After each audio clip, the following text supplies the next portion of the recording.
করো, এরকম হাদিস আছে? মানে নির্দেশ সূচক হাদিস নেই।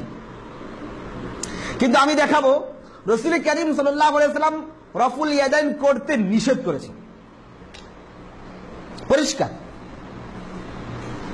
এই সহিহ মুসলিমের 181 নম্বর পৃষ্ঠায় পরিষ্কার হাদিস এসেছে।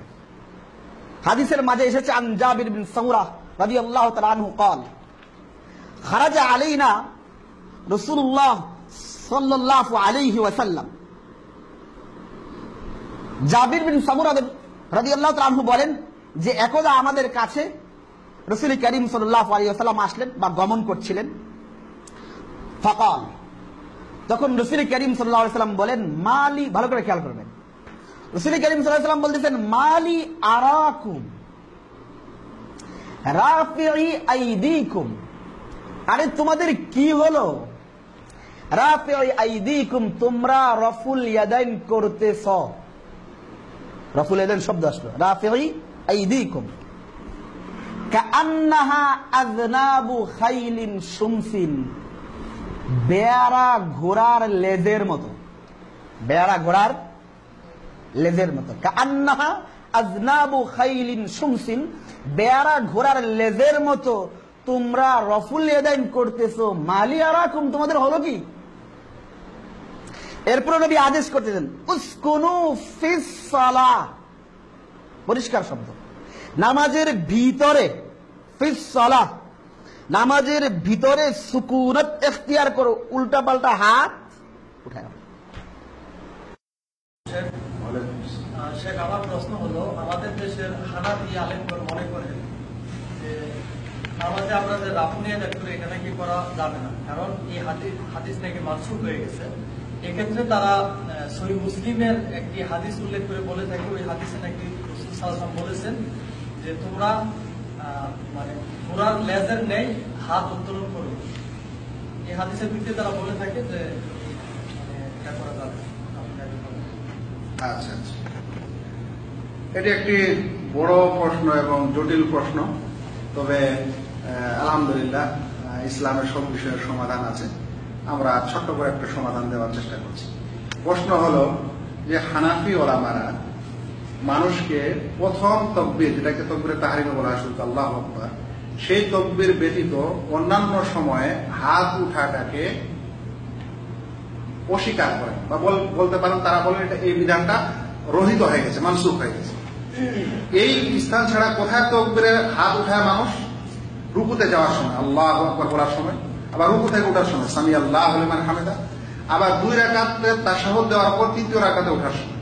তো এই 3 জায়গায় রফুল ইয়াদাইন তারা মনে করেন করা যাবে না। কেন? রহিত হয়ে গেছে। প্রথমটা শুধু যাবে, আল্লাহু আকবার বলার সময় হাতটা উঠানো যাবে, বাকিটা যাবে না। তারা বলছেন যে এটা মানসুখ হয়ে গেছে। মানসুখ হওয়ার কারণ কি? কারণ স্বরূপ তারা কি বলেছেন?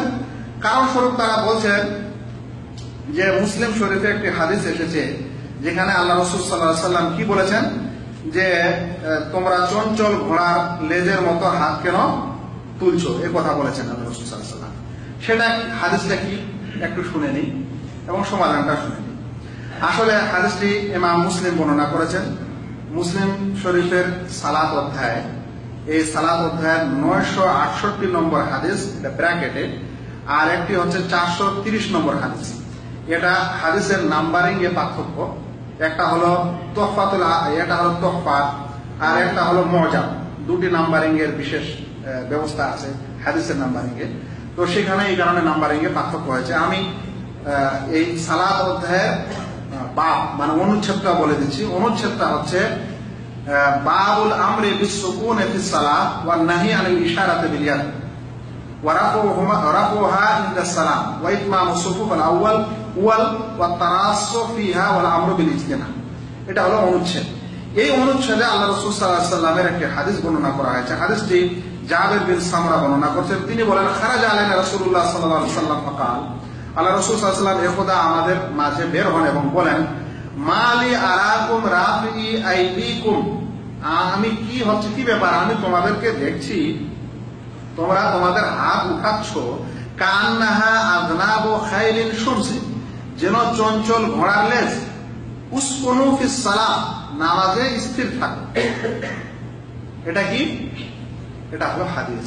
এই হাদিসের দ্বারা তারা বলতে চাচ্ছেন যে নামাজে হাত উঠানো যাবে না। কিন্তু এ কথা সবাই জানেন যে তারা স্বয়ং নিজেই বলেছেন যে প্রথমটা যাবে, আর বাকিগুলা কি করা যাবে না, উঠানো যাবে না। দলিল এটা দিয়েছে, বলছে এই দলিলের মাধ্যমে বাকি সময়গুলোর হাত তোলাটা রহিত হয়ে গেছে। বুঝতে পারছেন প্রসঙ্গটি? এখন আমাকে বলেন, এই হাদিসের আমি শব্দগুলো পড়লাম এবং অনুবাদটা করলাম, এখানে কি এটা বোঝা যাচ্ছে যে তোমরা প্রথমটা উঠাও আর বাকিগুলা উঠাও না? না। এটা কি বোঝা যাচ্ছে? তারপরে আমরা ধরেই নিলাম তাদের বুঝ অনুযায়ী যে এখানে প্রথমটা উঠানো বোঝা যাচ্ছে আর বাকি তিনবার উঠানো যাবে না, এটা হাদিস থেকে বোঝাচ্ছে। আর আল্লাহ রাসূল সাল্লাল্লাহু আলাইহি ওয়াসাল্লাম বলেন, চঞ্চল ঘোড়ার লেজের মতো হাত কেন তুলছো? আমরা বলবো যে ভাই, যদি সত্যিকারে এই সকল ভাইয়েরা হাদিসের অনুসারী হন, সুন্নতের অনুসারী হন এবং সত্যিকারে মানুষকে সহি জ্ঞান দিতে চান, তাহলে শুধু এই হাদিসটাই কেন বলছেন?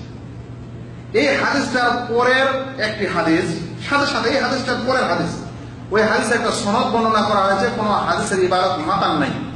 অতঃপর তারপরের হাদিস, আবারও বলছি, ইমাম মুসলিমের এই হাদিস দিয়ে তারা দলিল দিলেন যে প্রথম ছাড়া আর বাকি সময় হাত উঠানো যাবে না, মানসুখ হয়ে গেছে এই হাদিসের কারণে।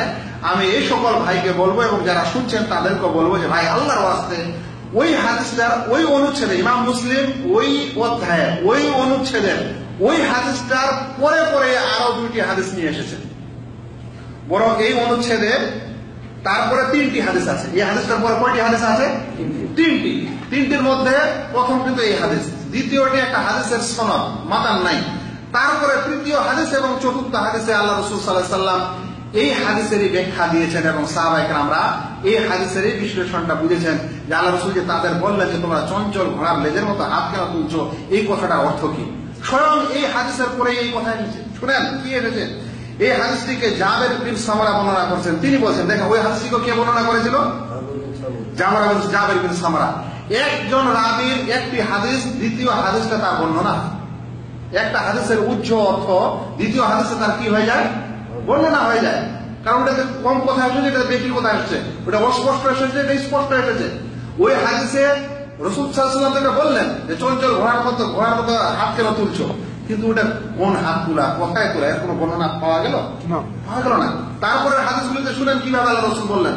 আল্লাহ রাসূল বলছেন, জাবের বিন সামরা তিনি বর্ণনা করছেন হাদিসটিকে, বলছেন সাল্লাল্লাহু মা রাসূলিল্লাহ, আমি আল্লাহ রাসূল সাল্লাল্লাহু আলাইহি ওয়াসাল্লামের সাথে নামাজ পড়লাম। ফাকুন্না ইযা সাল্লামনা, আমরা যখন সালাম ফিরাতাম, নামাজের সালাম ফিরাতাম, কুলনা বিআইদিনা আসসালামু আলাইকুম আসসালামু আলাইকুম, তখন আমরা আমাদের হাতের মাধ্যমেই বলতাম আসসালামু আলাইকুম আসসালামু আলাইকুম। কে বলছেন? ওই সাহাবী স্বয়ং, তিনি যে আগে হাদিসটা বর্ণনা করলেন, ওখানে এটা অস্পষ্ট, কখন নিষেধ করলেন এটা কিছু বোঝা যাচ্ছে না। তারপরে হাদিসে উনি নিজে ওই রাবী ওই সাহাবী বলছেন যে আমরা যখন সালাম ফিরাতাম তখন আমরা আমাদের হাতের মাধ্যমে বলতাম আসসালামু আলাইকুম আসসালামু আলাইকুম, এদিকে বলার সময় তখন কি হলো?